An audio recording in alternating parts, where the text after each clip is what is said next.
श्री राम समर्थ। अगस्त 19। क्या हमें भगवान की जरूरत होती है?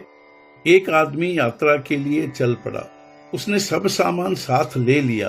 वह पान तंबाकू खाता था।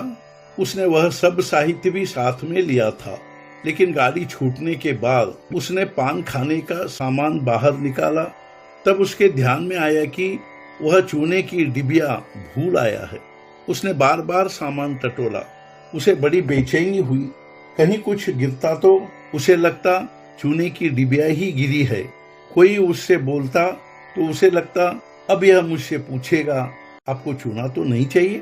जिस वस्तु से हमारा प्रेम होता है उस वस्तु की हमें जरूरत होती है, और वह न हो तो हमें बेचैनी होती है। क्या हमें भगवान की ऐसी जरूरत लगी है? हम अपने घर की सब वस्तुएं अपनी कहते हैं। पत्नी, बच्चे और घर की सब चीजों की हमें सूक्ष्म जानकारी होती है, किंतु हमारे पूजा घर के भगवान जिसकी हम रोज पूजा करते हैं, क्या कभी वह हमें अपना लगा है?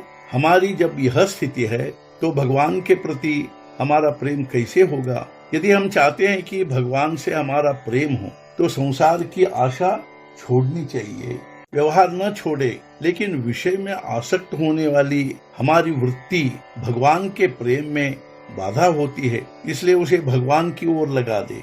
भगवान के प्रति सच्ची रुचि, आकर्षण निर्माण होना चाहिए। भगवान के बिना मेरा काम ही रुक जाता है, ऐसा लगना चाहिए। जिसका हमें सहवास होता है उसके प्रति हमारा प्रेम होता है। जिससे प्रेम होता है उसकी ही हमें जरूरत होती है। सहवास से कितना प्रेम हो जाता है इसका तो हम अनुभव करते ही हैं। यात्रा में यदि कोई भला आदमी मिल जाए तो उससे हम बोलते हैं, उसके साथ बैठते हैं, उसे हमारा प्रेम होता है। जब वह अपने निर्धारित स्टेशन पर उतर जाता है तब हम उससे कहते हैं, तुम्हारे साथ समय बहुत आनंद में बीत गया। यदि आपका सहवास अधिक मिलता तो अच्छा होता। थोड़े से सहवास से यदि इतना प्रेम निर्माण होता है तो फिर भगवान के अखंड सहवास से कितना प्रेम मिलेगा। इसलिए उसके नाम का निरंतर सहवास रखो। भगवान के सहवास में रहने के लिए अहंकार को भूल जाना चाहिए, और कर्ता धर्ता वही है, यह भावना दृढ़ होनी चाहिए। जो भी कर्म होता है वह उसकी कृपा से ही होता है, ऐसा भाव निर्माण होना चाहिए।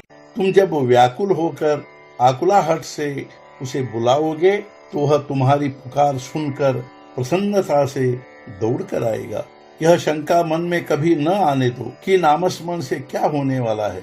नाम में कितना सामर्थ्य है यह नामस्मरण से ही अनुभव करो। जिसे नाम के प्रति प्रेम हो गया उसने मानो भगवान को अपना बना लिया, इसमें कोई संदेह नहीं।